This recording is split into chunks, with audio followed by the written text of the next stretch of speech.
Domination! Good for now. The top goes and a little bit more AoE damage. Whitemon in behind enemy lines trying to finish up Miro. But Miro, bit of a shield, a bit of a regen. The clap is attack. Fire. A beautiful hit that does no damage though. Pipe shrugs off most of it.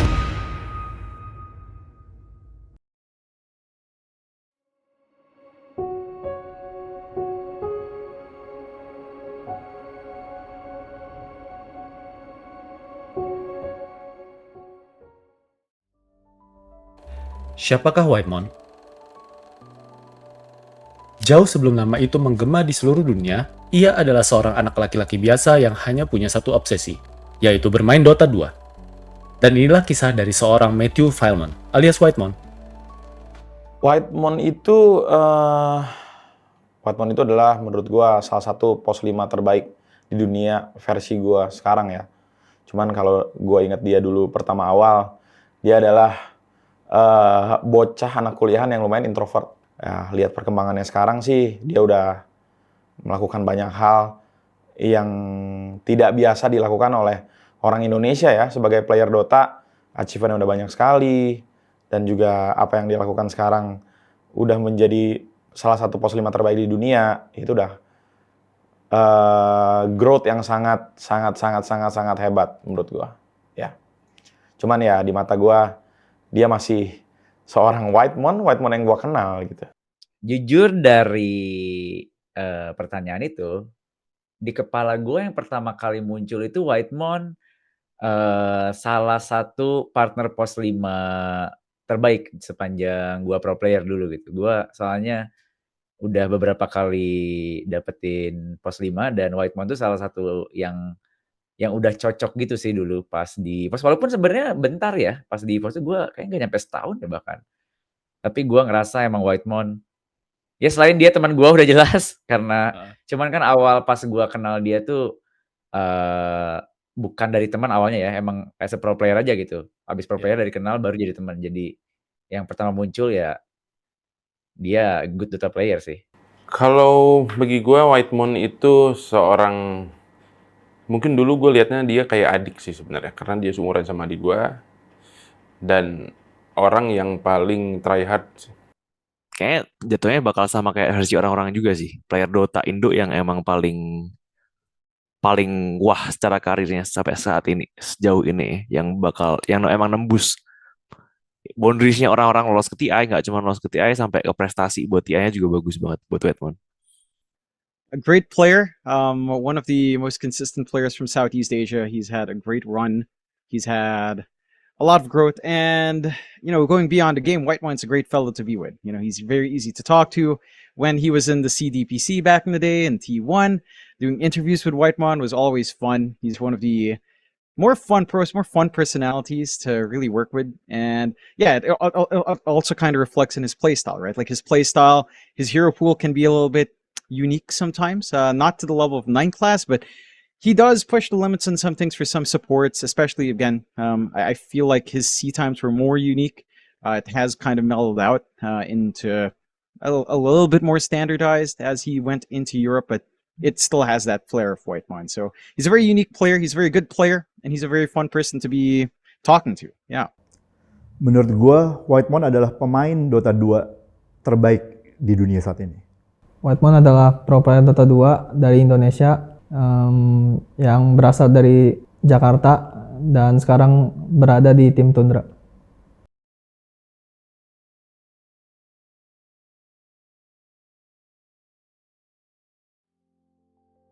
Whitemon memulai perjalanan dari nol, dari teman sepermainan, tim-tim kecil, sampai akhirnya ia bergabung dengan EVOS Esports.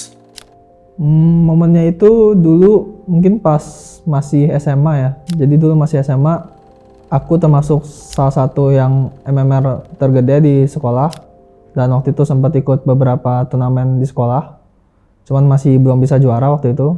Dan kebetulan karena waktu itu MMR ku lumayan gede, terus jadi pengen coba main aja terus MMR sampai nyentuh top 100. Habis itu ikut beberapa turnamen online, ikut tim-tim kayak ya belum ada nama, cuman kayak cari pengalaman aja.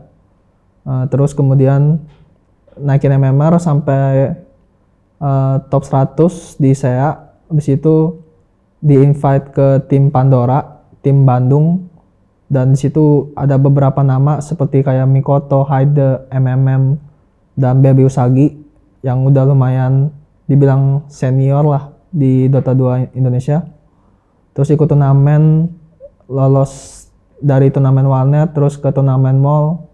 Terus dari turnamen Mall akhirnya di-invite ke tim EVOS. Dari situ baru mulai nyadar kayak oh ternyata jadi pro player tuh bisa digaji dan ternyata ini bisa jadiin sebagai pekerjaan gitu. Disinilah ia membuat keputusan yang penting. Transisi radikal dari pemain carry yang penuh sorotan menjadi support di balik bayangan. Saya mewawancarai beberapa orang yang menemani perjalanan awal seorang Whitemon. Kalau dari segi gameplay sih nggak ada terlalu banyak perubahan selain kita bisa pick apapun yang kita mau di pos 5. Soalnya Whitemon itu dia dulu sampai sekarang bahkan ya karir dia itu kan terkenal player yang versatile banget ya. Jadi kayak hero apapun dia bisa mainin. Bahkan kayak hero buangan pun, contohnya maksud gua kayak kita first pick Enigma gitu. Terus kayak diharuskan buat Enigmanya turun ke pos 5, dia pasti bisa. Jadi sebenarnya yang berubah tuh kita bisa leluasa pick di segi pos 5 sih. Cuman kayak overall strateginya sebenarnya nggak terlalu banyak perubahan sih sebenarnya kayak gitu. Jujur awalnya karena pada zaman itu sepertinya gonta-ganti roster itu hal yang biasa ya, lumrah. Dan juga karena dulu waktu zaman EVOS Esports itu kita bikin line up itu build around pilarnya itu waktu itu ada Flychu dan Avil. Kita ngetes beberapa pos 5 yang oke dan yang bagus lah bisa dibilang. Salah satunya adalah ya Whitemon. Cuman Whitemon ini pertama kita tes itu dia setahu gua awalnya itu dia core. Dan ada anak muda waktu itu gua masih ingat banget waktu itu Adit, Avil atau Flychu dia bilang, "Ini ada nih player muda main di tim semi pro namanya Whitemon, tapi dia mainnya core." Cuman publik akhir-akhir ini kalau ketemu dia suka main pos 5 dan oke banget skillnya. Kita coba. Nah, akhirnya direkrut. Tantangan terbesar dari carry sebagai support itu pertama mungkin harus belajar lagi role. Soalnya kan beda role. Dari carry kan mungkin yang dari harus farming dan ngegendong dan mungkin main buat mid game sampai late game. Sedangkan kalau support kayak opposite-nya, kayak harus lebih ngegerakin early games, harus nge-comfort carry dan lain-lain gitu. Awalnya lumayan berat sih, kayak belajar lagi dari awal cara main Dota lagi. Dan waktu itu belajar banyaknya itu dari Visery. Jadi waktu itu pernah sempat setim sama Visery di kayak tim namanya Dota Cafe Military. Di situ belajar banyak dari Visery gimana cara main support. Cuman setelah dari situ tuh emang awalnya niatnya pengen jadi support 5. Cuman karena di Pandora waktu itu naikin MMR top 100 itu main carry, jadinya ditawarinnya main carry di sana gitu. Pas awal dia join EVOS itu emang dia main masih 2 role kan, carry sama pos 5 seingat gua ya. Dan jujur transisinya itu menurut gua nggak terlalu susah sih. Maksud gua kayak dia emang dari awal udah punya 2 basic dari role itu. Jadi kayak emang dia dari dulu pun main 2 role itu gitu, bukan tiba-tiba dari pure carry sampai ke pure support. Itu kan rada ribet ya. Cuman kalau dia tuh emang udah main 2 role, bahkan di ranked pun ganti-ganti role-nya tergantung kayak dia adjust. Jadi sebenarnya itu aja sih, maksudnya mulus-mulus aja sih. Selain emang transisi yang lebih berasa mungkin dari segi ya kalau dulu kan Emon pas di EVOS dia masih zaman pertama kali ke tim yang bener-bener profesional kan. Kayak banyak yang hal-hal yang mungkin belum dia tahu lah dulu ya. Kalau sekarang sih dia pasti udah gitu banget. Cuman kalau dulu ya transisinya dari hal itu aja sih, dari kayak buku Dota EVOS ke Whitemon-nya aja sih sebenarnya. Kalau dilihat dari potensi dan lain-lain ya kalau awal-awal seperti player pada umumnya ya. Dia seperti player yang sering main di warnet pada umumnya, introvert, pendiam gitu. Yang nggak begitu kelihatan sih potensinya seperti apa gitu. Bergaul juga ya dia cuman iya doang, playernya yang cuman iya kalau nggak ditanya nggak ngomong. Kalau ditanya pendapat paling ngasih pendapat 1 kalimat. Ya seperti itulah Whitemon. Kayak sekarang juga dia masih mirip-mirip seperti itu sih. Ya. Gitu. Lempeng gitu kan. Mukanya tuh lempeng, jawabnya tuh gitu. Ya emang kayak gitu dari dulu dia. Waktu In Your Dream keluar dulu, kita masuk Kenny di pos 5 terus Whitemon jadi pos 1 kan. Waktu itu ada INC gitu atau pokoknya yang jadi SEA Games. Itu sangat-sangat kerasa bedanya karena mungkin habit permainan Whitemon sama pos 1 yang biasanya itu agak beda kali ya untuk di dalam tim tuh. Susahnya di situ doang sih, dan itu pun karena timnya pada saat itu diambang bubar. Jadi mainnya pun sebenarnya kayak nothing tulus mereka. Sebenarnya sih murni dari awal tuh dia direkrut memang untuk pos 5 sebenarnya. Cuman ada suatu transisi, ada fase di mana kita coba dia sebagai core. Karena waktu itu kita kekurangan core. Dia mainlah core, cuman ya pada akhirnya kurang dan ya nggak jadi. Cuman di Scrim ada pernah nyoba dia sebagai core. Cuman bukan awal-awal deh, kayaknya udah pertengahan. Dia udah main pos 5 kayak berapa lama gitu. Terus akhirnya coba main core. Waktu itu kayaknya EVOS ada transisi di mana kita ganti core. In Your Dream kali ya, lupa. Kalau In Your Dream cabut, nyobalah Whitemon jadi core gitu. Cuman akhirnya nggak bisa. Oke, yang paling menonjol udah jelas dari segi mekaniknya. Kalau kepribadiannya masuk gua dia easy to play with banget sih. Bener-bener orangnya ya enak aja, nggak susah ngetim sama dia. Dia bisa main apapun, bisa gameplay apapun, terus orangnya pun enak. Cuman udah jelas yang paling mencolok bagi gua Whitemon itu dari segi mekaniknya sih, kayak dari execution-nya di in game. Maksud gua kayak dia jarang banget miss spell di in game. Kalau misalnya ada sesuatu yang harus dieksekusi walaupun hero-nya susah, pasti dieksekusi kayak main Disruptor, Lion, Jakiro, stun-stunnya, bahkan kayak chain stun-nya dia pasti penuh kalkulasi sih mainnya. Mekanik sih. Mekaniknya jago banget dari dulu emang. Oh, kalau waktu di EVOS, dia sebenarnya agak pendiam, cuman begitu yang paling memorable buat gue adalah ketika kita evaluasi dan misalnya ada mistake kecil, biasanya mungkin orang itu akan kena mental karena mungkin ibaratnya disalahin lah atau itulah. Cuman Whitemon ini diem doang, cuman setelahnya dia nge-push sendirian, nyari tahu. Diem tapi dia nyari tahu sendiri lah pokoknya. Kuat banget mental dia. Jujur waktu EVOS Dota waktu itu Whitemon kan bukan siapa-siapa ya.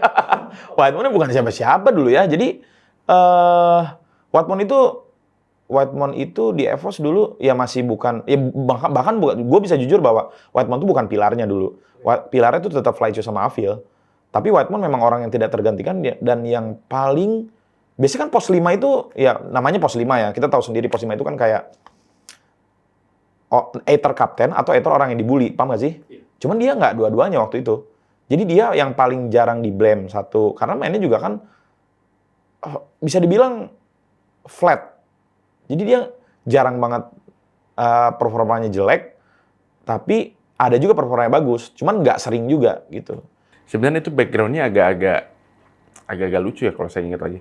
Soalnya waktu setelah selesai turnamen itu kan kalah tuh sama Tigers. Bukan sama Tigers, sama apa ya? TNC gitu. TNC ya? Sama TNC terus juara 3-nya Tigers. Berapa hari kemudian tuh kita udah kayak ya udah main aja, scrim aja biasa. Terus tiba-tiba ada pengumuman WCG ya? Ada WSG gitu. WSG. Terus kita berandai-andai tuh. Gimana kalau misalnya ternyata TNC ikutnya WSG? Terus gimana kalau tiba-tiba ada orang yang ngechat Adit untuk gantiin? Berapa menit kemudian kayaknya malamnya langsung ada yang ngechat tuh. Bro, can you go to Hamburg katanya? Because we choose WSG. Langsung tuh ngebut. Jadi cuman seminggu kita punya gap untuk siapin visa kan. Terus Tigers udah kita udah ada visa. Ada sih, perasaannya udah jelas. Sebenarnya kalau gue pribadi ya, gue nggak tahu teman gue yang lain. Gue antara seneng dan deg-degan sih. Karena pertama kita nggak prepare bakal lolos gara-gara ya emang itu slot yang bukan harusnya kita main kan. Dan itu pun nggak langsung dikasih gitu. Tiba-tiba gue inget banget kita lagi hangout sama anak-anak EVOS. Mungkin ada Emon juga lagi karaoke kalau nggak salah. Tiba-tiba Dean nelpon keluar tuh. Tiba-tiba Dean nelpon keluar dan nge-infoin kita harus bikin visa bla bla gitu kan, kayak itu TNC kalau nggak salah ya, TNC nggak mau ikutan itu pengen USG kayak gue anjir kita ke Hamburg. Jadi perasaan gue ada seneng, ya udah jelas seneng kayak bisa ketemu tim-tim tier 1 ke Europe juga, itu pertama kali gue ke Europe.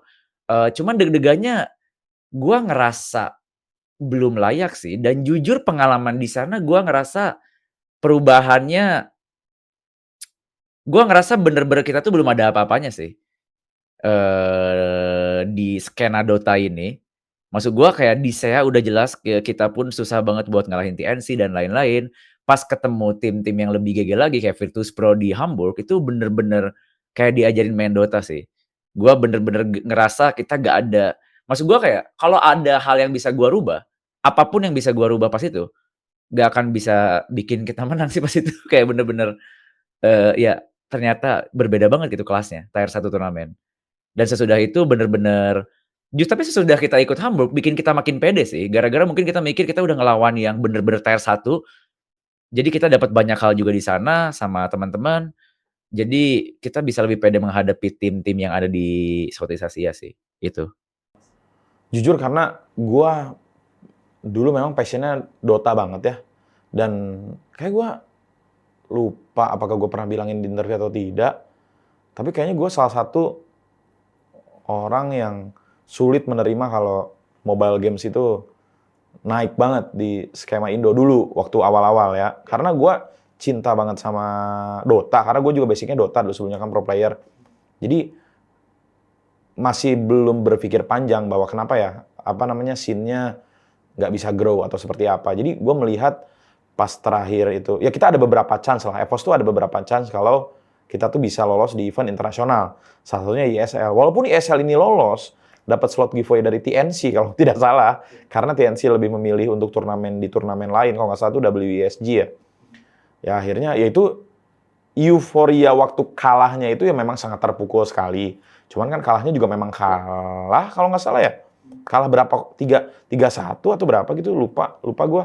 Cuman setelah dengar bahwa mereka forfeit dan kita yang berangkat, itu waktunya kayaknya bukan lebih dari ke euforianya yang dirasakan sih, cuman lebih kayak oh kita mewakili Indo nih, kita maksudnya lolos walaupun dari hasil giveaway gitu, cuman dalam waktu yang pendek itu kok nggak salah jedanya cuma 1 minggu dah, kita harus ngurus visa Europe dalam seminggu itu dan langsung berangkat. Itu visanya tuh kalau nggak salah keluarnya itu 1 hari sebelum berangkat, sangat mepet sekali. Ya senang, susah banget. Ya ingatlah kalian di ESL itu kan ada Ogre Magi Radiance offline. Tahu apa yang dipikirin si Afil itu? Pertama pastinya seneng ya, soalnya kan pertama kalinya ngerasain turnamen di luar Asia itu di Hamburg. Cuman ada rasa kayak sedihnya juga soalnya kita lolos ke turnamen itu bukan dari qualified, tapi karena dari TNC, kan kita juara 2 waktu itu di qualifier. Tapi karena TNC-nya itu harus ngerelain slotnya buat ikut WSG kalau nggak salah. Terus jadinya dikasih slotnya ke kita buat main di sana. Dan kebetulan di sana kita emang masih belum ada pengalaman apa-apa dan istilahnya kayak tim kayak tim horenya doang lah istilahnya. Soalnya kita kayak di sana cuma menang sekali doang kalau nggak salah, menang sekali, kalahnya 12 atau berapa gitu. Pokoknya kayak kita cuma bisa menang lawan Complexity, selebihnya kayak kita selalu dibantai gitu. Tie it up with Complexity. Wow, man, Facehugger played such a phenomenal game of Mirana in this game. I would say almost the only time they was really close. Pelajarannya ternyata gap dari tim saya dan tim Europe dan tim-tim tier 1 lainnya di tim Europe itu kayak gapnya ternyata gede banget dan kita kayak bener-bener nggak berkutik sama sekali, dibantai gitu. Terus ya banyak belajar juga sih di sana, kayak mungkin belajar gimana cara warding, gimana cara main mereka, apa yang bisa kita tiru dan lain-lain gitu. Saat meniti karier menjadi pemain Dota 2 profesional bersama EVOS Esports, Whitemon berada di persimpangan jalan. Saat itu, ia dihadapkan pada 2 pilihan. Apakah ia harus menutup mimpinya menjadi pemain profesional dan melanjutkan pendidikannya, atau sebaliknya, apakah ia harus meninggalkan pendidikan demi meraih mimpi menjadi pemain kelas dunia? Aldian Tegar, Mada Rahadian, dan Whitemon menceritakan kepada saya saat momen itu terjadi. Nah, ini lucunya nih. Di sini, bukan lucu sih, cuman ini cerita yang unik lah. Soalnya mungkin gue juga udah beberapa kali cerita waktu ada Whitemon, waktu sebelumnya juga ada kayak interview atau kayak ngobrol bebas di Discord selama streaming. Ya ini lumayan cerita yang unik sih, karena waktu setelah kita jalan dengan Whitemon, pertama kali dia main sama EVOS, karena kan EVOS ini basicnya itu adalah kita e-sport yang by kontrak, dan kontrak itu lumayan lama kan, kayak 6 bulan, setahun, atau sampai 2 tahun gitu. Nah, di sini setelah Whitemon itu main sama kita 3-6 bulan, benerin kok gue salah ya, anak-anak yang lain nih, kalau nonton ini, Afil atau Faiz, cuma gue lupa, tapi 6 bulan sampai 3 bulan sampai 6 bulan dia main sama EVOS, itu dia ada bilang ke kita kalau kayaknya untuk lanjut, gue pengen lanjut lagi, bareng EVOS, bareng anak-anak, cuman kayaknya nggak bisa, soalnya orang tua gue nggak setuju, gue harus kuliah lagi, dia bilang kayak gitu. Sebenarnya awalnya yang dulu tuh kan karena Whitemon tuh kuliah kan. Nah, Mas Dean yang izin ke orang tuanya dulu. Terus kalau untuk kakaknya sama istri kakaknya gitu, mereka tuh support banget. Pokoknya sering kelihatan kalau misalnya sering DM-an lah, semangat Mon, ini nyemangatin terus. Suportif kakaknya. Muterlah otak kita, karena kita bukan opsi untuk mengganti player secara langsung itu tidak ada, kita masih mengusahakan gimana caranya passion anak ini bisa dilanjutkan. Kita tanya berkali-kali ke Whitemon kalau dia masih tetap pengen fokus untuk Dota dan tetap bermain sama EVOS gitu. Nah, Whitemon bilang, kita juga ada bilang sih bahwa kita mikir apakah kita ngomong sama orang tuanya aja gitu, atau kita ngobrol dulu lah gitu sama orang tuanya, apakah ini bisa diobrolkan untuk Whitemon lanjut atau tidak. Whitemon bilang, kita izin lah ke Whitemon. Whitemon bilang, ya udah coba aja ngomong sama mama gua. Dia bilang, terus gue nanya juga, gimana mama lu orangnya gimana? Apakah dia bisa gini diajak ngobrol atau gimana? Sebenarnya sebelumnya kan ada kakaknya juga kan, Blackmon kalau nggak salah, siapa namanya? Lupa, Blackmon apa gitu. Nah itu tuh sama lah, mirip-mirip, cuman kakaknya ini kalau nggak salah dia ya kuliah, jadinya dia nggak melanjutkan main game terus gitu. Ya udah, pada saat itu kita EVOS decide, kita ada diskusi internal dengan C-level, dengan CEO Mr. Ivan dulu, kalau kalian tahu, gua, Ivan, sama satu lagi ada orang yang belakang layar, Bekti. Kalau kalian tahu, kita discuss lah, apa yang bisa kita offer ya? Maksudnya apa yang kita bisa berikan untuk timbal balik kalau misalkan meyakinkan, atau meyakinkan juga orang tuanya bahwa apakah ini bisa gitu. Dan ya pada akhirnya kita come up with one offer gitu. Kita mikir kayak, ya udah nanti kita coba sebutkan di pas meeting. Nah ketemulah orang tuanya. Waktu itu inget banget, gue ketemunya itu di Pizza Hut deket Binus. Ketemu mamanya, ketemu kakaknya juga kalau nggak salah, ngobrol lah di situ. A, B, C, D, E, F, G. Sebenarnya kan, kalau kita kan karena udah biasa ya, kalau EVOS, gue udah biasa kayak ketemu orang tua tuh, mereka tuh memang nggak yakin dengan scene e-sport ini ya. Tidak menghasilkan uang, main doang, tidak ada jenjang karir yang jelas, atau misalkan seperti apa ya, tugas kita sebagai e-sport, ya kita meyakinkan orang tua bahwa apakah passion anaknya ini masih bisa dilanjutkan atau tidak, dengan potensinya kita beritahu mereka dan yakinkan mereka. Ya udah, ngobrol lah dengan mamanya waktu itu. A, B, C, D, F, G kita jelaskan, EVOS itu seperti apa, terus e-sports itu seperti apa, Dota itu seperti apa. Dan akhirnya ngobrol lah sampai di ujungnya terakhir itu bahwa mamanya tetap bilang bahwa Whitemon harus kuliah gitu. Barulah kita ngomong, gimana tante kalau misalkan Whitemon ini cuti kuliahnya, dan cuti kuliahnya ini kita bayarkan. Seperti itu. Karena Whitemonnya sendiri dia pengen melanjutkan sebagai pro player kan. Ya udah, setelah itu mungkin mamanya pikirin, dan ada beberapa diskusi lagi di belakang itu dengan Whitemon dan mamanya. Akhirnya mamanya agree kalau dicobalah 1 semester. Jadi 1 semester dia cuti dan melanjutkan di karir pro player. Setelah dari EVOS Esports itu, waktu itu kan sempat ada kayak sebuah janji. Jadi setelah dari EVOS tuh niatnya, dari janji ke orang tua tuh niatnya pengen lanjutin kuliah. Cuman dari akunya kayak masih pengen lanjut, dan aku udah sempat ngomong juga ke orang tua. Cuman orang tua masih kayak nggak terlalu ngizinin, dan sempat ada arguing ke orang tua. Cuman jadinya intinya aku memutuskan untuk resign dari kuliah, terus lanjut ke karir Dota 2. Cuman aku bikin janji lagi kalau tahun depannya lagi aku bakal ikut lagi kuliahnya gitu. Bakal ikut lagi, daftar lagi kuliah, dan beneran aku lakuin. Aku ikut daftar kuliah, ikut ospek dan lain-lain. Di balik sosok luar biasa dari seorang pemain profesional, Whitemon tetaplah seorang remaja pada umumnya. Seseorang yang bernama Matthew Filmon yang polos, haus akan pengalaman, namun juga memiliki keingintahuan yang tinggi. Cerita itu mungkin tidak nampak di depan kamera. Namun, Adrian Tegar, Pada Rahadian, dan juga Indra Utama menceritakan kepada saya apa yang sebenarnya terjadi di belakang kamera saat Whitemon menjadi seorang remaja yang masih polos dan juga memiliki keingintahuan yang tinggi. Whitemon ini karena mungkin dia personalitinya flat ya. Gue nggak pernah melihat dia ada fase di mana dia star syndrome, which is good. Makanya gue ada di perjalanan dia awal pun gue sangat bangga melihat dia progres seperti ini. Berarti dia paham apa yang dia jalanin dan dia tidak terlena dengan apa yang ada di kiri kanan dia. Seperti itu. Keren banget Whitemon. Mantap. Kalau Whitemon di luar kamera tuh mungkin dulu karena dia masih muda, dia kayak polos, mungkin naif ya bisa disebut. Banyak hal yang dia nggak tahu dan dia orangnya untungnya penasaran banget. Jadi apapun, hal kecil pun pasti dia tanyain. Itu tuh untuk di luar game, apalagi di in game ya. Sebenarnya kalau di in game dia jarang nanya sih, cuman dia nyari tahu sendiri kadang-kadang. Tapi untuk out game kayak sekedar ngelipet baju masuk koper pun dia nanya dengan detail. Ya. Dulu sebelum kita ke Hamburg, kan itu pertama kali dia ke luar negeri kan. Ya, itu di situ persiapannya dia bingung gitu masukin baju gimana ke koper.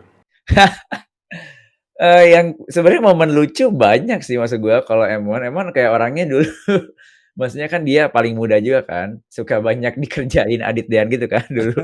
Cuman yang paling gue inget Emon temen itu gue sih, temen makan gue sih tiap malam. Biasanya kan gue dulu tiap malam tuh selalu jam makan gue nggak teratur kan. Iya. Kayak jam subuh-subuh, jam 1, jam 2. Bahkan gue jujur setelah gue inget-inget ya, bahkan gue pun sampai lupa sebelum ditanya ini. Gue dulu kayak banyak juga sih aktivitas yang bahkan gue sama Emon berdua gitu yang gue lakuin kayak makan berdua ke depan. Bahkan kayak sempet nonton juga deh. Nonton apa ya? Gue lupa juga. Kayaknya ada momen kayak kita lagi hangout gitu, yang lain juga lagi sibuk. Kita berdua kan bisa dibilang dulu gimana ya? Kan kalau orang lain tuh punya kehidupan ya kayak punya pacar gitu-gitu kan. Kayak kita berdua tuh kayak pure Dota gitu. Jadi ya hangout bareng gitu. Tapi yang paling gue inget sih di saat pertama kali pertanyaannya muncul, malam-malam sih gue kayak mesen apa, Emon pasti ikut. Ayo gue ikut men. Kayak gue mau jam 1 subuh mesen pecel lele dia ikut, sate padang dia ikut, kayak gitu sih. Dia emang orangnya enak sih, fun sih. Jadi dia termasuk orang yang kayak ngintilin gitu ya berarti ya? Kalau lo mau apa, dia ngikut gitu? Dia easy going sih emang, kayak orangnya tuh gampang diajak emang si Emon itu. Walaupun kan gua tuh bisa dibilang bukan orang yang banyak aktivitas juga, kayak simpel-simpel aja, bukan kayak orang lain. Cuman kalau Emon emang dari dulu kelihatan sih sampai sekarang orangnya. Kayak kalau misalnya dia diajak apa ada acara atau ngapain, pasti dia kalau bisa pasti, "Ayo ayo." Wah banyak banget kalau ngurusin Emon. Dulu dia belajar motor di GH, belajar motor, terus dia suka nyanyi nggak jelas. Terus banyak sih kalau dia di luar EVOS pun banyak. Dulu setelah keluar dari EVOS kan dia ke yang Malaysia itu. Iya, bukan sebelumnya. Oh iya, RSG sama Usep kan. Itu tuh dia minta raketin PC. Pokoknya semua pas dia raketin PC kan saya ke rumahnya tuh. Agak kaget tuh di rumahnya karena ternyata di rumahnya nggak ada AC. Ya gitu sangat-sangat simple lah orangnya. Bahkan sampai sekarang pun dia masih belum beli AC itu katanya. Iya. Ya kan? Meskipun udah banyak uang. Banyak sih yang banyak Whitemon. Udah kayak Adi sendiri sih.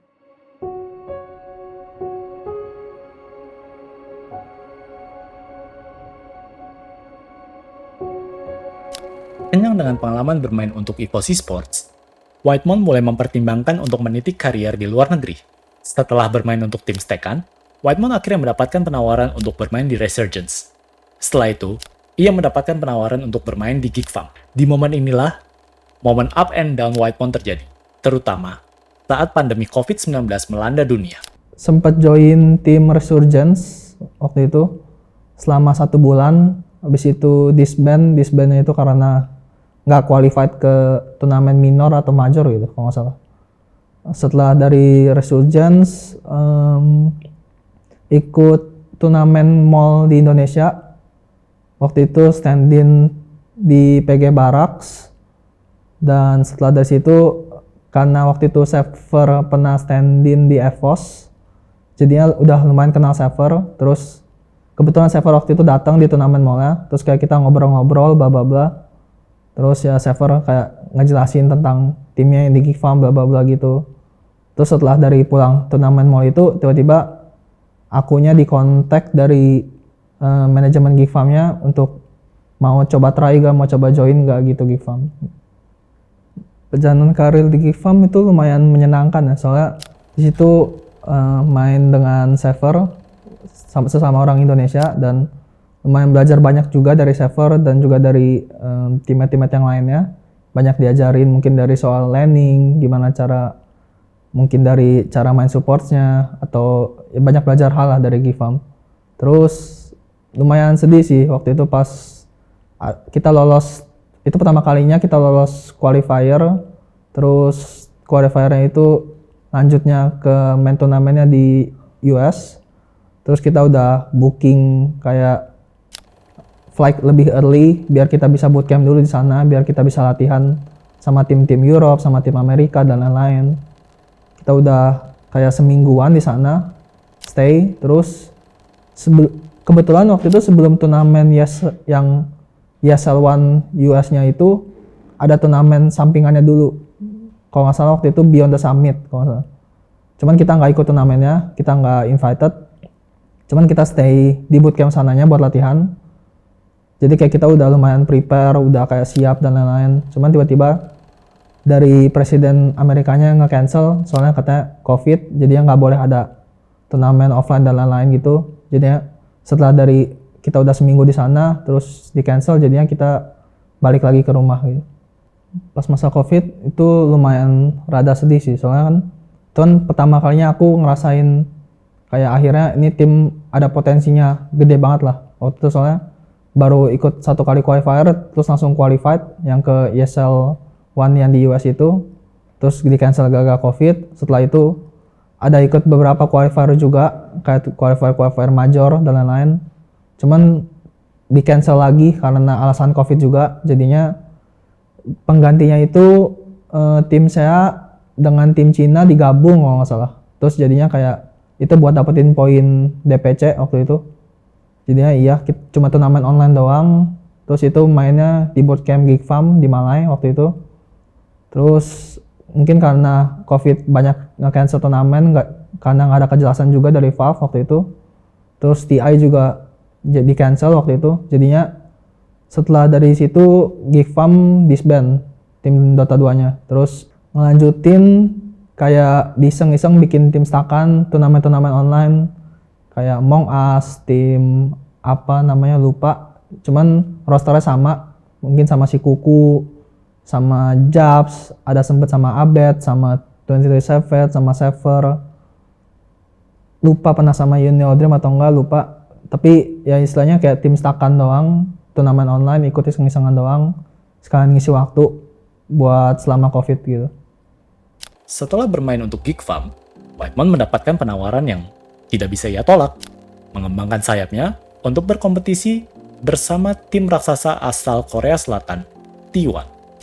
Disinilah sejarah tercipta, di mana tiada satu pemain asal Indonesia sebelum dirinya dan juga Xaver meraih kesuksesan ini.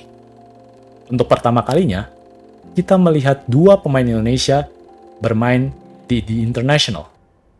Awalnya di invite T1 tuh mungkin karena jadi mereka udah nge-confirm beberapa player. Contohnya mereka udah nge-confirm Kuku, terus Carl sama 23 Savage.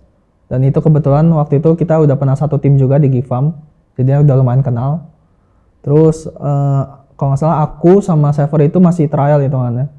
Kita trial buat masuk T1, ya ada beberapa kandidat.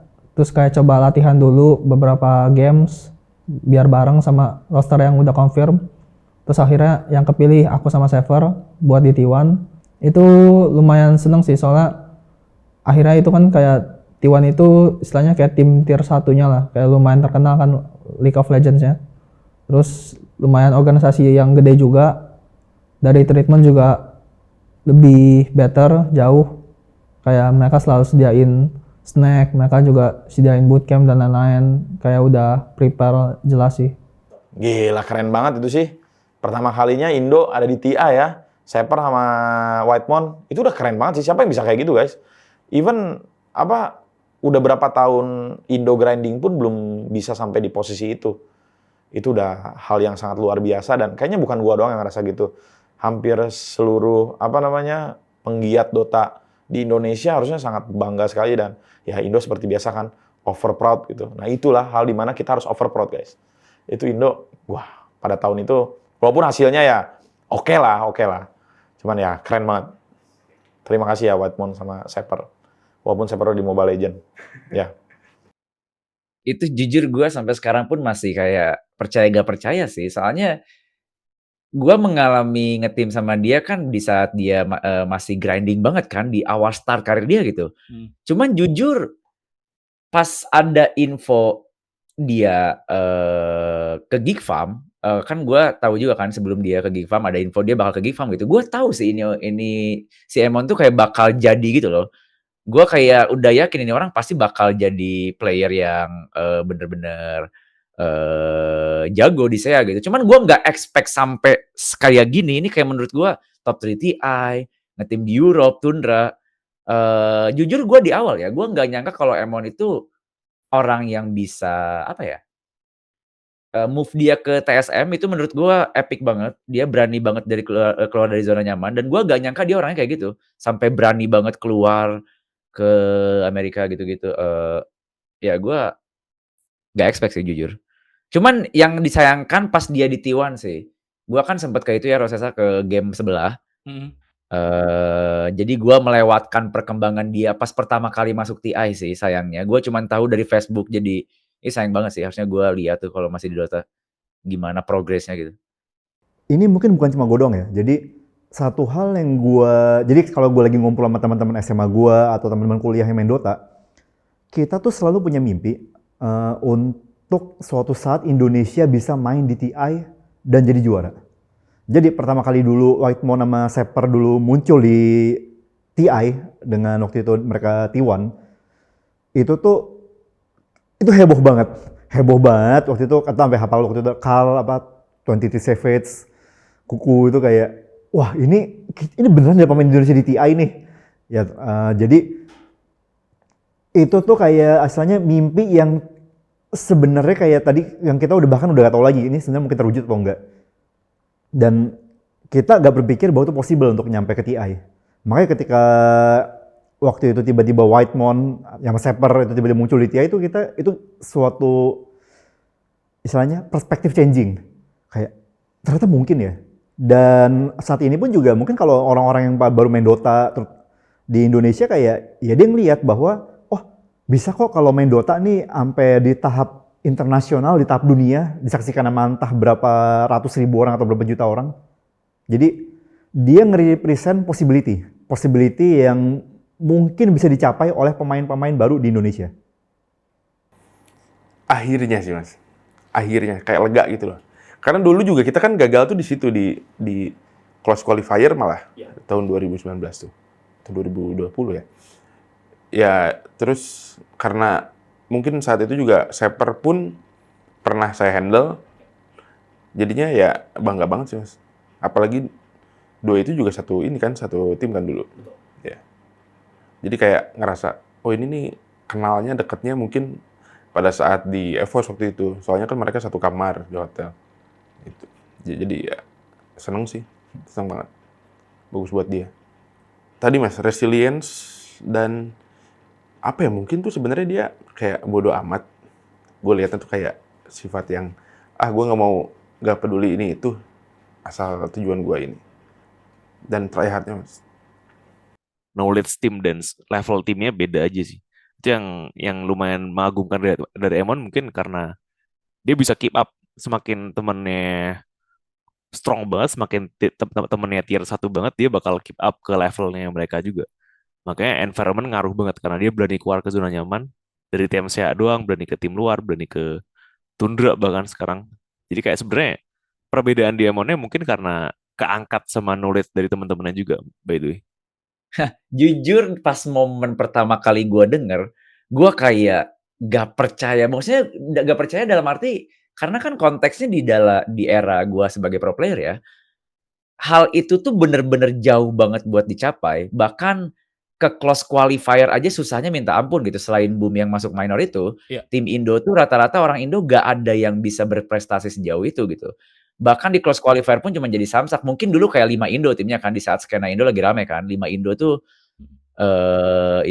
itu banget lah. Terus pas ngedenger mereka ke TI sih aja gue bener-bener gak percaya, kayak anjir berserius ini ke TI.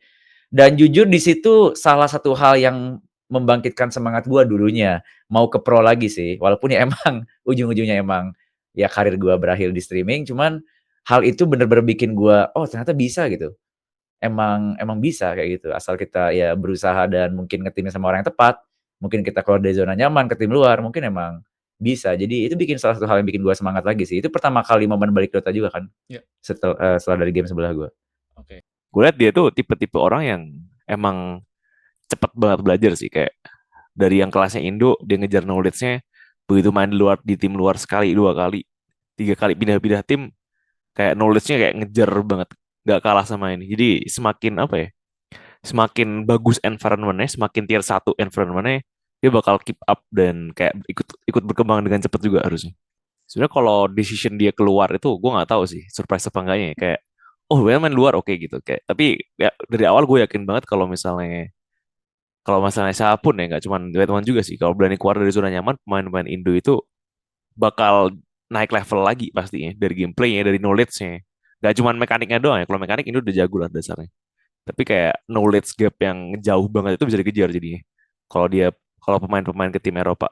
Jadi Emon sebenarnya nggak surprise banget dia ke Eropa. Cuman dari awal dia di situ gue yakin banget next levelnya itu harus ke Eropa. Next levelnya buat dia improve dan buat dia bener-bener tier 1 harus ke Eropa dasarnya. Puncaknya, mereka berhasil mengamankan satu tempat di ajang turnamen bergengsi di dunia, di International. Momen itu bukan hanya tentang kemenangan, tetapi juga tentang pengakuan, sebagai bukti bahwa impian pada akhirnya bisa menjadi kenyataan. Awalnya nggak expect sih, soalnya kan kita cuman ikut beberapa turnamen major, jadi kebetulan waktu itu masih COVID, cuman majornya itu turnamennya udah mulai terbuka. Terbukanya itu dalam hal kayak turnamennya tetap ada, tetap lanjut di sana, cuman nggak ada penonton sama sekali. Jadinya kayak cuman semacam kayak stage atau nggak kayak studio, tapi tanpa ada penonton. Jadi dari situ kayak kita ngumpulin beberapa DPC points buat lolos ke TI. Terus kebetulan waktu itu terakhir, kalau nggak salah turnamen Animajor, di turnamen Animajor itu kita lolos ke playoff, kita lolos ke upper bracket, dan kalau kita menang, kalau nggak salah menang sekali atau 2 kali gitu, baru poin kita cukup untuk lolos ke TI. Dan penentuan terakhirnya itu waktu itu, terakhirnya itu lawan Aster kalau nggak salah. Jadi kita pertama kali lawan Quincy Crew, kita menang, dan itu juga salah satu beruntung buat kita, soalnya kita pede ngelawan Quincy Crew dan kebetulan bracket playoff kita kayak lumayan enak menurut kita. Soalnya kita pede ngelawan Quincy Crew dan juga kita pede ngelawan Aster. Jadi waktu itu setelah menang lawan Quincy Crew, di situ penentuan terakhirnya kalau kita menang lawan Aster, kita lolos ke TI. Terus pas menang lawan Aster, ya udah semuanya langsung kayak teriak-teriak lah, pada seneng, pada jumping, pada peluk apa gitu. Saya baru beberapa player itu kayak misalkan aku, Sever. Can I speak with bahasa? Absolutely, please. Mama, aku di TI. 23 Savage sama Carl itu baru pertama kalinya lolos ke TI. Tapi kalau Kuku kayak udah sering, jadinya kayak dia biasa aja. Cuman yang lain kayak seneng jumping-jumping, teriak, hak apalah gitu. Ya itu lumayan gak expect aja sih. Terus untungnya setelah dari situ kayak kita masih tetap fokus ke turnamennya dan kita bisa dapat hasil juara 3 waktu itu. Pada saat itu mungkin masih bisa dibilang kayak gimana ya? Dibilang nervous ada, cuman dibilang kayak yang demam panggung juga enggak, soalnya itu kan nggak ada penonton sama sekali, jadinya kayak kita merasa kayak comfort banget.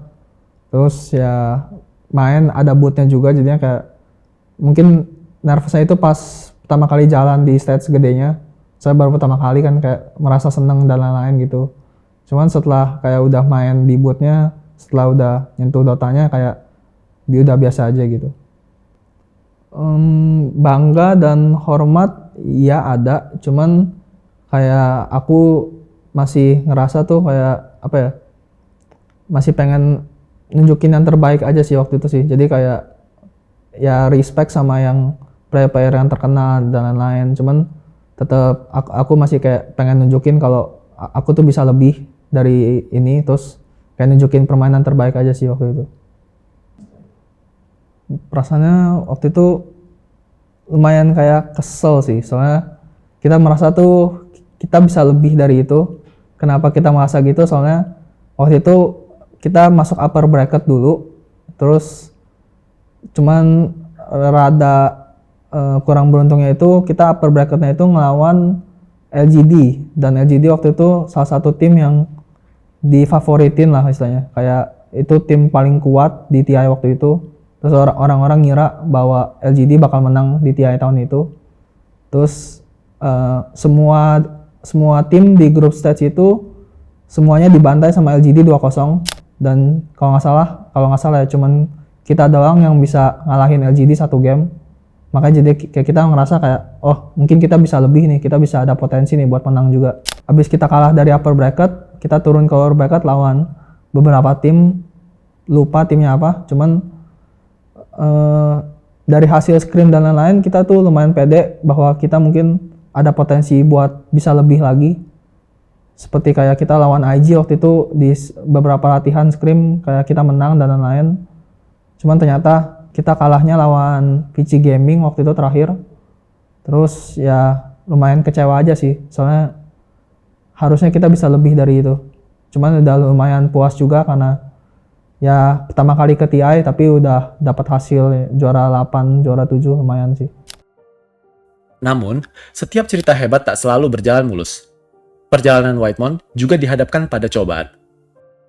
Ya, jadi setelah dari TI, itu sempat ada omongan kenapa kita tiap kali selesai dari liburan atau selesai dari break itu, terus tiap kali ngumpul lagi tuh, kita selalu ngerasa reset. Jadi kayak hal-hal yang udah kita pelajarin, hal-hal yang kita udah tahu, itu selalu lupa, dan kita selalu reset lagi.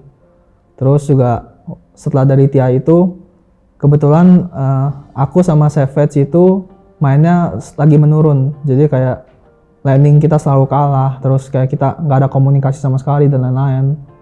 Terus jadi akhirnya memutuskan untuk ganti roster, pilihannya antara ganti aku atau Savage. Cuman waktu itu kebetulan Gabi lagi free player, terus Kuku kenal Gabi karena teman, terus jadinya ya udah mungkin butuh ada perubahan antara aku atau Savage, terus akhirnya lebih milih ganti Savage ke Gabi. Cuman waktu itu setelah Gabi join, kita ada ikut qualifier major beberapa kali, sempat lolos major juga beberapa kali, cuman last place. Dan waktu itu turnamen prize majornya itu sempat berubah. Jadi kalau dulu itu top 16 masih dapat duit dan divisi points walaupun dikit, tapi setelah itu kayak minimal harus masuk ke playoff dulu, minimal harus top 8 dulu baru dapat prize turnamen sama divisi points. Jadinya kita waktu itu juara terakhir kalau nggak salah 2 kali atau sekali. Habis itu udah nggak lolos lagi turnamen-turnamen major, dan setelah dari situ kayak udah sempet rada despair, kayak kita butuh perubahan atau enggak kita harus ngelakuin sesuatu. Terus malah jadinya kayak sempet Saver jadi coach, terus nyobain ganti player jadi Raging Potato pos 4. Terus tiba-tiba Saver balik lagi main jadi pos 4. Terus kebetulan kebetulan March itu kenal Ana waktu itu. Terus si Mars coba ngasih saran mau coba gak main sama Ana, atau dia ngasih suggest beberapa carry player juga yang lain, dan kita tertarik buat main sama Ana. Nah terus si Ana ngajak Thompson juga karena waktu itu Thompson lagi free abis dari OG, terus nanya Thompson mau main bareng gak sama T1 sama Ana gitu. Terus si Thompson bilang boleh kalau ada Ananya, dia bakal main gitu. Terus ya udah, jadinya kayak kita nyobain buat qualifier TI main sama Ana Thompson waktu itu. Jadi rosternya aku, Sever, Kuku, Ana Thompson. Sempet bootcamp dan latihan buat qualifier. Terus kita kalah waktu itu, nggak lolos ke qualifier TI-nya. Tapi kita masuk ke last chance qualifier. Last chance qualifier itu jadi ada 8 tim dari beberapa region itu dimainin lagi, dan top 2 dari last chance qualifier bakal lolos ke TI-nya. Nah, terus kita udah hampir lolos, kita kalau nggak salah top 3 atau top 4-nya, dan kita kalahnya itu lawan tim Liquid dan tim Secret. Dan kebetulan tim Liquid dan tim Secret waktu itu di TI itu mereka yang juara 2, juara 3 atau juara 1 gitu kalau nggak salah. Ya, intinya mereka yang paling kuatnya lah. Untuk bisa bounce back awalnya lumayan sulit sih, soalnya kan itu baru pertama kali ngerasain kayak ternyata karir tuh nggak selamanya naik kayak gini, tapi karir tuh ada kayak grafik naik turunnya juga. Dan ya harus sadar aja sih kayak ternyata tuh kalau lagi downfall tuh kayak gini. Dan gimana cara bounce backnya waktu itu ya tetap fokus ke diri sendiri aja, tetap kayak kalau bisa belajar juga dari downfallnya itu, kenapa bisa downfall, introspeksi diri juga kayak apakah ini salah tim, apakah salah diri sendiri, apa yang bisa diperbaikin, apa yang bisa kita pelajarin dari sini kayak gitu. How to fix that waktu itu karena kita lagi downfall, terus kayak ya udahlah ini kayaknya udah rada mau berakhir juga waktu itu di T1. Terus waktu itu T1 udah mau disband juga, emang udah ada omongan. Terus karena udah mau disband jadinya kita ngomong as a friend ke semua player, ke teammate, ke coach. Terus kayak ya dari aku kayak nanya gitu ke si Mars atau ke player yang lain kayak ada gak kesalahan yang aku buat, terus apa yang bisa aku perbaikin dari kesalahan itu kayak gitu. Ya, intinya belajar aja sih, kayak nggak usah malu untuk bertanya kesalahan kita apa. Jadi kita bisa introspeksi diri dan bisa belajar dari kesalahan itu sih. Gitu. Bagi Whitemon, masa ini tidak melemahkannya, tetapi menempa karakternya menjadi seseorang pemain profesional yang lebih matang.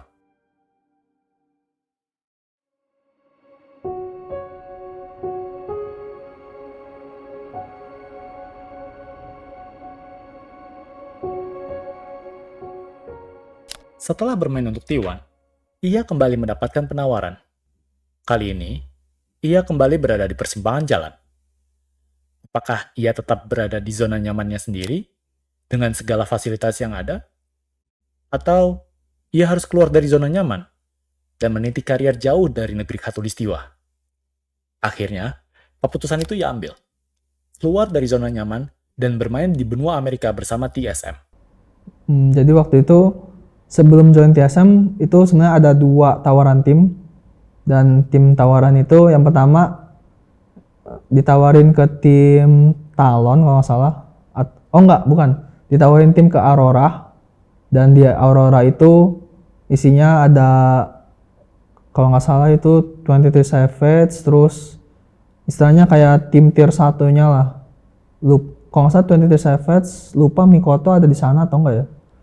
Mikoto atau Abed, lupa. Terus pos 3-nya Japs, terus pos 4-nya Q, pokoknya itu lupa deh. Waktu itu pokoknya istilahnya kayak tim Aurora itu bakal jadi tim tier 1 di saya, dan aku yakin juga kayak kalau join di tim sana kayaknya bakal comfort banget buat aku.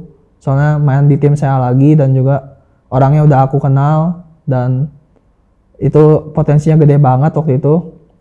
Cuman kenapa aku lebih memilih TSM, karena aku merasa tuh kalau aku join tim saya lagi, aku bakal egoku bakal makin tinggi.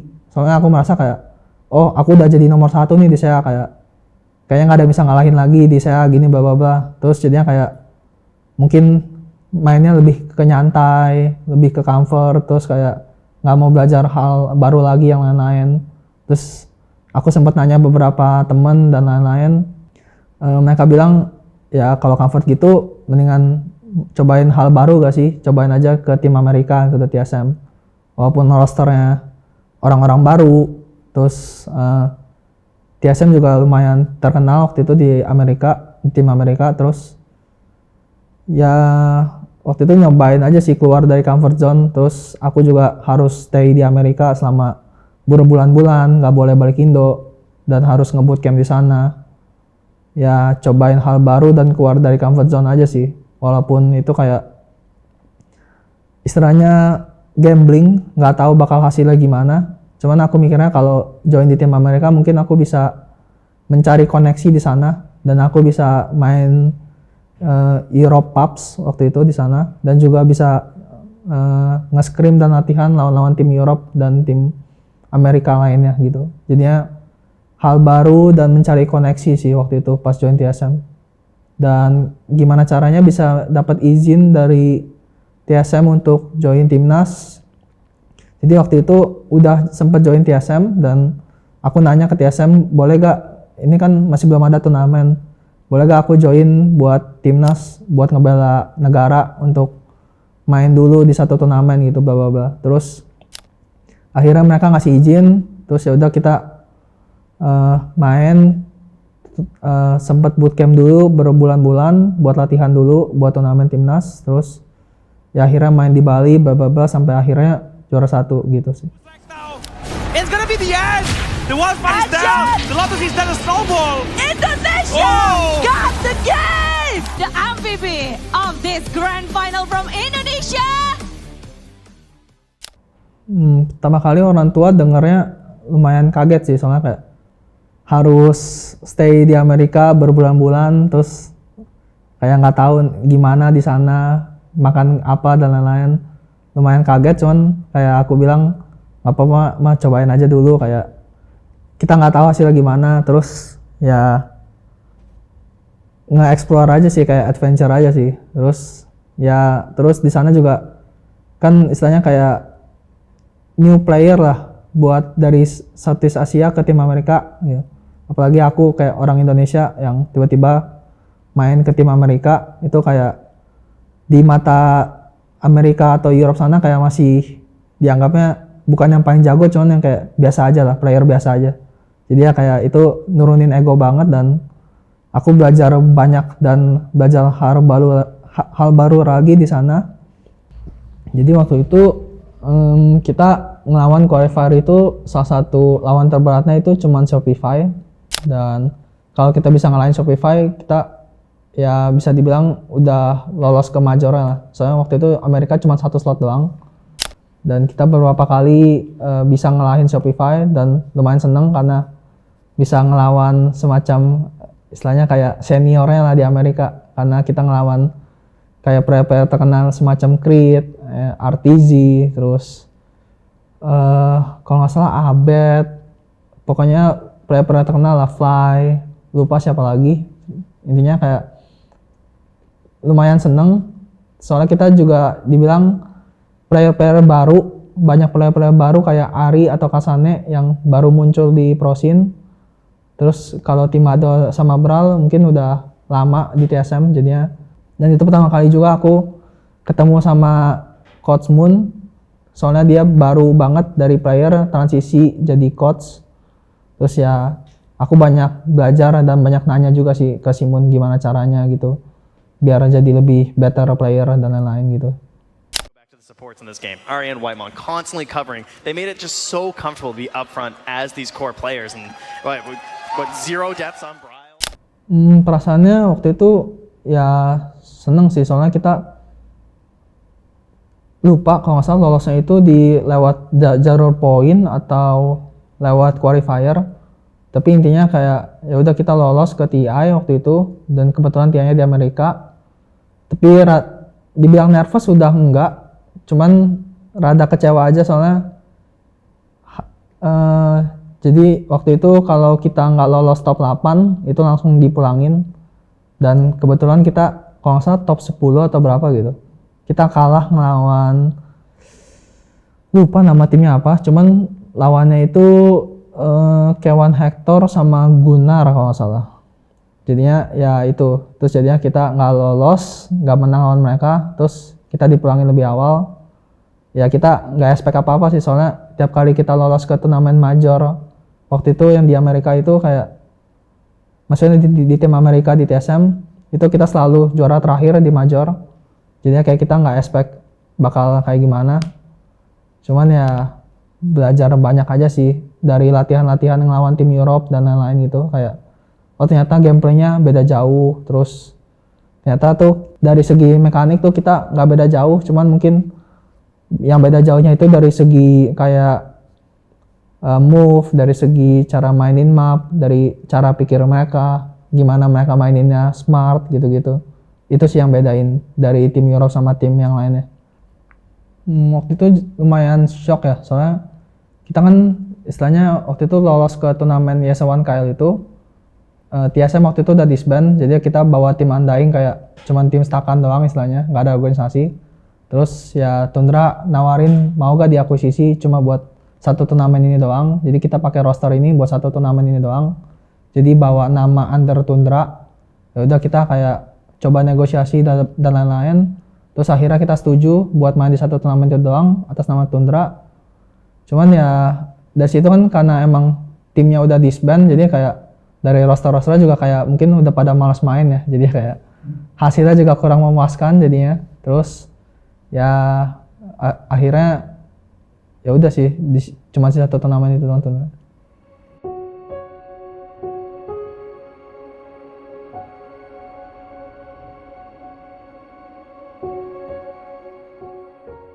Babak baru pun telah dimulai. Whitemon kini bergabung dengan Tundra Esports, yang bukan hanya sekadar menjadi tempat baru, namun juga sebagai panggung kebangkitan. Jadi waktu itu ditawarin di Tundranya itu, jadinya udah ada omongan juga kayak siapa aja yang bakal dipertahanin rosternya buat di Tundra next roster. Jadi waktu itu udah ada omongannya, kalau nggak salah itu yang mau dipertahanin itu aku sama Timado. Selebihnya itu mau diganti, dan digantinya itu udah ada omongan juga bakal ada semacam kayak top zone, terus main control sama 9 class waktu itu. Terus jadinya ya udah ada omongan bla bla bla, terus tiba-tiba setelah berapa bulan atau berapa minggu tiba-tiba ada pergantian lagi, bakal ganti carry-nya itu bakal jadi pure, terus bakal ada kapten juga bla bla bla. Terus dari Tundranya bilang coba aja ngomong dulu ke pure, siapa tahu kayak coba aja ngomong dulu ke pure, soalnya kita kan ganti carry, jadi tergantung dari carry-nya yang nentuin supportnya siapa. Dan aku termasuk salah satu kandidatnya katanya, soalnya karena dulu Tundra udah ngomong mau janjiin mau roster, jadi kayak aku salah satu kandidatnya. Terus kalau mau pasti coba ngomong dulu ke pure, dia cocok gak sama kamu buat sebagai support bla bla bla. Terus udah aku coba reach out ke pure, ngomong kayak as a friend aja, ngasih tahu main aku kayak gini, terus kayak ngomong sebagai friend kayak ya aku orangnya kayak gini, terus ya udah lumayan panjang ngobrol bla bla bla. Terus ya si Pure bilang butuh waktu buat nge-decide, terus tiba-tiba akhirnya si Pure bilang ya udah welcome Whitemon gitu, welcome Tundra Whitemon gitu. Bagaimana bisa beradaptasinya, soalnya waktu itu karena Stopson dan Ana udah sempet stand-in, terus kayak aku selalu ngerasa mereka tuh orangnya open-minded banget. Jadi walaupun mereka bisa dibilang udah menang 2 times TI winner, tapi mereka masih mau dengerin opini kita yang istilahnya kayak di bawah mereka. Kayak mereka masih mau dengerin opini kita, terus kayak mereka terkadang ngasih masukan juga, bla bla bla. Terus jadinya kayak, oh ternyata mau player yang di atas kita gitu juga mereka tetap mau dengerin. Jadi kayak nggak usah takut buat coba ngasih opini kita juga. Soalnya kan kita ya istilahnya sama-sama manusia lah. Jadi kayak kita bisa saling dengerin juga, komunikasi 2 arah gitu. Terus adaptasinya itu ya karena mungkin kita udah keseringan main di EU Pubs dan karena dulu di tim Amerika mungkin karena udah sering latihan dan scrim lawan tim-tim Europe, jadinya udah kayak tahu juga gimana cara mainnya. Dan kebetulan waktu itu player-playernya udah pada berpengalaman, jadinya semuanya make a call, bukan cuma satu orang doang.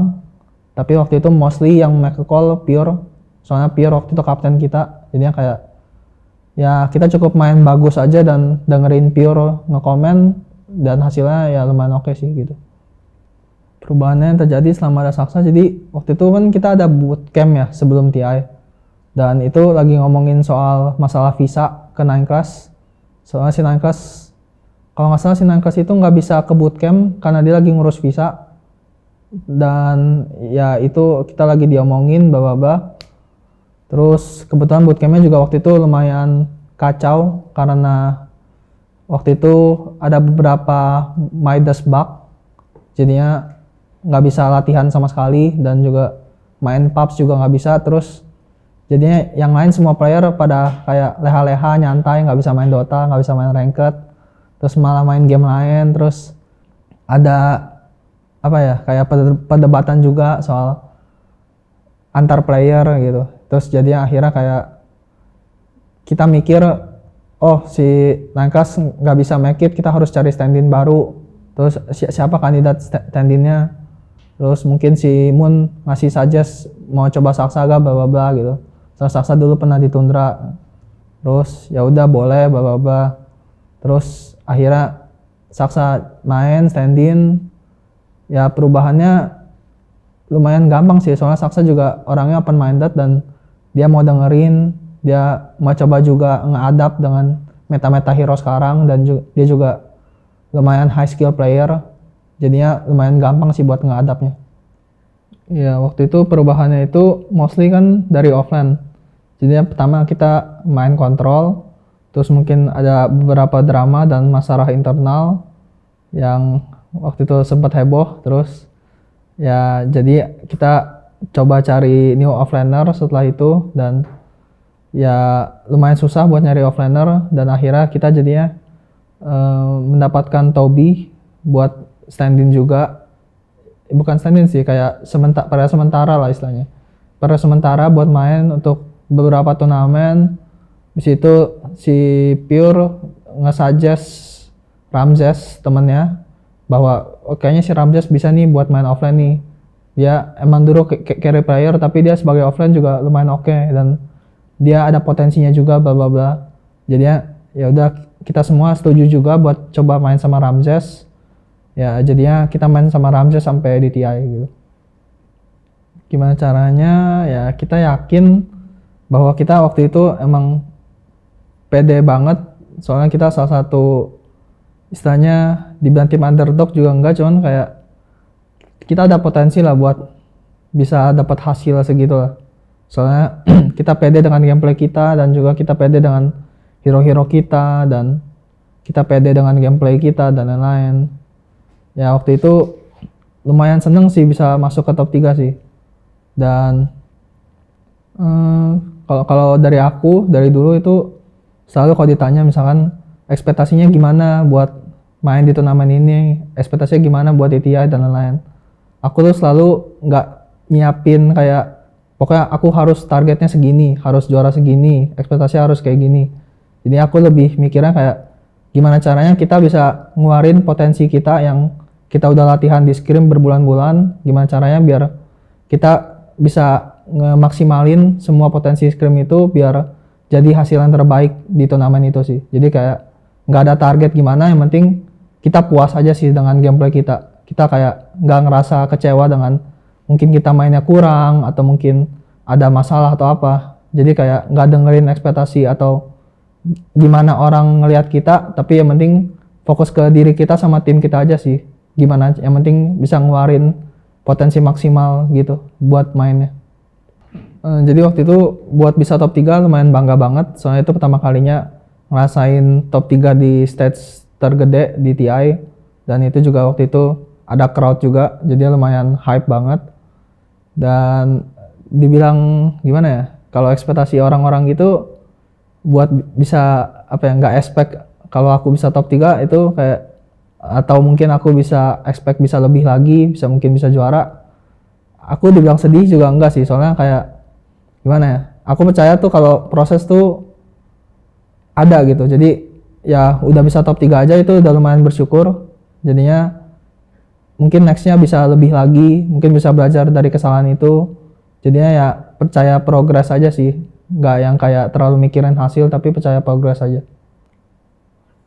Kok di situ ya lumayan nervous sih, soalnya kan ya kayak live interview, terus ada crowd juga banyak yang nontonin, terus nggak terlalu kedengeran juga kayak dari yang interview ngomong apa, soalnya kayak banyak yang teriak dan applause gitu. Terus ya nervous ada, cuman kayak waktu itu lebih ke gimana ya, feelingnya lagi lumayan sedih banget sih, soalnya kita kayak namanya post interview setelah kalah. Terus ya waktu itu yang kayak aku bilang juga itu lumayan sedih karena nggak bisa bikin top sound menang TI lagi, soalnya karena aku tahu waktu itu dia tuh itu salah satu turnamen terakhir dia sebelum dia ke military.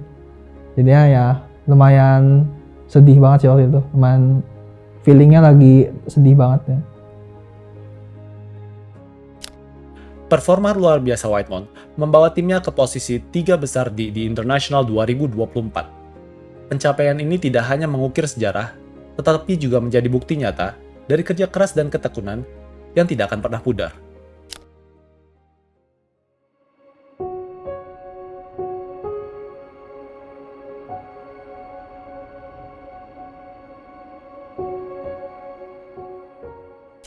Perjalanan Whitemon telah menginspirasi banyak orang, khususnya bagi para penggemarnya. Whitemon telah menunjukkan bahwa impian adalah sesuatu yang berharga, bahwa setiap langkah, sekecil apapun itu, akan membawa kita menuju tujuan. Ini adalah warisan darinya untuk generasi selanjutnya. Banyak dukungan yang disampaikan kepada Whitemon, dan inilah beberapa dukungan yang disampaikan untuk Whitemon. Oke, gue pernah ketemu Whitemon waktu di acara after party di ESL di Malaysia. Jadi waktu itu ada after party kan abis ESL yang dimana gue ikut. Dia sangat-sangat fun sih, sangat-sangat pandai diajak ngobrol dan humble banget. Maksudnya kayak di saat itu kan gue di situ cuma sebagai istilahnya penonton apa ya, pemain Dota amatir lah istilahnya. Pemain Dota amatir juga yang gue tidak main di turnamen manapun lagi. Itu menurut gue dia sangat humble dan seru. Jadi di after party itu salah satu yang membuat pengalaman itu jadi sangat fun buat gue, salah satunya Whitemon. Yang pertama jelas good luck dan semangat. Karena menurut gue, lu tuh di sini sebagai satu-satunya representatif dari Indonesia, lu mewakili harapan entah berapa orang pemain Dota di Indonesia yang berharap ada seseorang dari negara kita yang bisa memegang Aegis. Jadi good luck, gue jelas bakal berdoa buat lu, dan gue yakin banyak orang-orang Indonesia juga yang berdoa supaya kita bisa akhirnya melihat sejarah tercipta. Semangat, gue yakin banget lu dan Tundra bisa ngelakuin itu. Hi Whitemon, I am a fan of you. I wish you can win many tournaments and enjoy your life. Good luck and have fun in TI. Halo, aku Exidayat, bukan pemain Dota dan bukan siapa-siapa. Aku awal mulai ngikutin Whitemon di skena Dota 2 itu waktu udah di tim T1, duet sama Kopeni Saver. Aku kira Whitemon itu orang Malaya atau Filipina, tapi siapa sangka kalau Whitemon ternyata orang Indo asli gitu. Aku suka dari Whitemon itu gameplaynya yang selalu di luar nalar dan tidak masuk akal. Entah dari segi pemilihan hero, pemilihan item, dan teknik bermainnya juga. Alasanku mendukung Whitemon ya selain dari gameplay tadi, ya Indo Pride. Itu aja. Karena sejauh ini masih hitungan jari orang Indo yang masuk di skena kompetisi gede gitu. Dan dari dia yang aku tahu, dari T1 sampai sekarang di Tundra gitu loh. Karena ini sudah mau ke internasional yang ke-14 untuk Bang Emon, good luck dan semangat buat timnya juga, semoga bisa masuk top 10 dan kalau emang rezekinya semoga juara ya. Hi Whitemon, the best position 5 player in my heart. I can't wait to cheer for you on the international. Show the world your skills and make them remember me. I hope you can achieve everything you desire. Good luck and have fun. Tetap kuatin mentalnya buat berkarir di luar sih. Kayak kesusahan para pemain Indo yang di luar tuh karena ya mungkin ya pasti ada homesicknya, pasti ada kesepiannya. Kuatin mentalnya sih buat berkarir di sana. Mungkin butuh tetap balance buat hidupnya, nggak usah terlalu apa ya, butuh tetap jaga mental health-nya juga, butuh tetap jaga keseimbangannya juga, nggak cuman fokus banget, mungkin tetap buat kesehatan dan lainnya tetap jaga, karena PR-nya dia nggak cuman ngelawan ini sih, nggak cuman ngelawan lawan di Dota ya, nggak cuman lawan tim lain Dota, tapi PR-nya dia juga karena dia orang Asia juga kan ya, culture-nya beda, culture shock-nya beda, homesick-nya pasti ada, ngelawan mentalnya sendiri sih. Harusnya semoga Emon kuat aja. Oh ya, oke, kalau itu sih ya maksud gue udah jelas good luck buat Emon. Good luck, maksud gue dia udah mencapai karir yang bahkan pemain-pemain Dota 2 Indo pengen akan hal itu. Dan apapun hasilnya menurut gue Emon bakal dinobatkan sebagai GOAT Dota 2 Indo sih. Maksud gue kayak kalau dia retired sekarang pun ya, menurut gue prestasi yang dia capai gak gampang buat direplika orang lain. Cuman gue berharap mungkin ya orang lain juga bisa termotivasi sama itu. Cuman udah jelas sih, maksud gue you've done good, Mon. Ya, kayak GOAT kayak gitu rasa. Kalau harapan, karena ternyata kemarin temen gue pun ada yang bisa juara game lain dari Indo. Gue sih pengennya Whitemon juga bisa nyusul jadi juara di TI. Beli AC, Mon. Beli AC. Itu kipas udah debuan dari dulu, sumpah. Duit udah banyak beli AC. Ya, gue menunggu performanya Tundra lah dan Whitemon bersama Whitemon gitu. Ya, Indo sebenarnya udah beberapa kali lolos ya, walaupun dia yang pertama kali di-invite kan.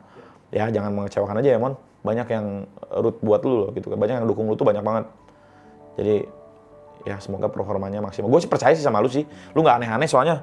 Biasanya lu nggak main cewek sih. Jadi kayak performanya selalu di atas nih. Player-player yang main cewek ini hatinya itu memang selalu naik turun gitu loh. Wajar sih anak muda. Buat fans-fans di sana ya jangan lupa support Tundra dan tetap nonton match-match kita. Kalau kalian yang datang langsung ke stage sana, kalau mau sapa aja, kalau mau minta foto juga nggak apa-apa, sapa aja. Jangan malu, soalnya beberapa kali kayak ada yang chat DM kayak, Whitemon mau dong foto, ini beneran Whitemon ya atau apa ya? Jadi kayak sapa aja, ngomong aja, ntar ya aku bakal coba sebisa mungkin kalau emang lagi free, ya bakal ngeluangin waktu lah buat nyapa kalian semua di stage gitu. Gak bisa janji, cuman semoga lah. Ya semoga kita bisa ngangkat Aegis dan semoga kita bisa melakukan permainan terbaik kita. Semoga kalian puas dengan gameplay kita selama TI. Itu aja sih.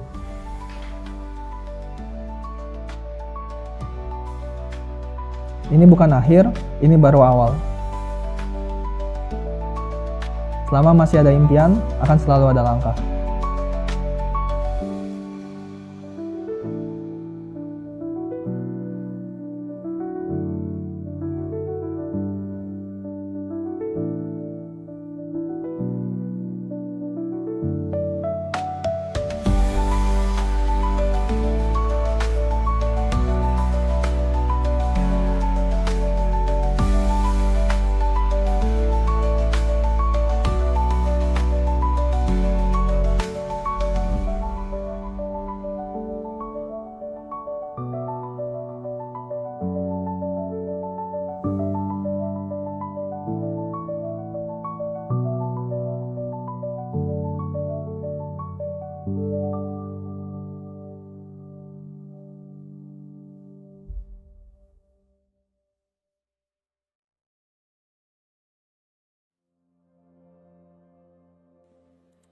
Hi guys, as you probably have seen by now, I won't be at TI this year. We did everything we could with the visa, but unfortunately, it didn't go my way this time. I'm sad that I'll be missing the biggest event of the year. I'll be back with the team next event. So for now, I'll enjoy TI as a fan with all of you. I'll be cheering on my teammates and I hope you will too. Bye bye guys. That was Whitemon. Well, for reactions on Whitemon not getting his visa, I was personally bewildered because I heard this from the grapevine a little bit earlier before it was fully public, but it just felt like this is not a thing that should be happening in this day and age. I mean, Whitemon has many valid visas. He's, again, played in Europe for some time. He's been traveling around the world to play on lands. He's got enough visas to have no reason for rejection. So the fact that he was rejected for TI is honestly mind-boggling and pretty unbelievable. I feel like the sentiment, of course, for a lot of Southeast Asian fans, especially Indonesian fans, is pretty heavy heartbreak, because when you look at the rosters we've got, when you look at teams we've got, Whitemon is the highest placing one so far in quite a few years. You know, his performance at last TI was spectacular. So not having him around with Tundra this year is a pretty big blow for the community, for sure. For Tundra itself, it is a pretty big impact. You know, it's not the same thing as, say, Liquid playing with a stand-in. I think when Insania stepped away and had Toby step in Wallachia into the Fissure Playground recently, that was more than likely pre-planned. This is not a pre-planned exit for Whitemon.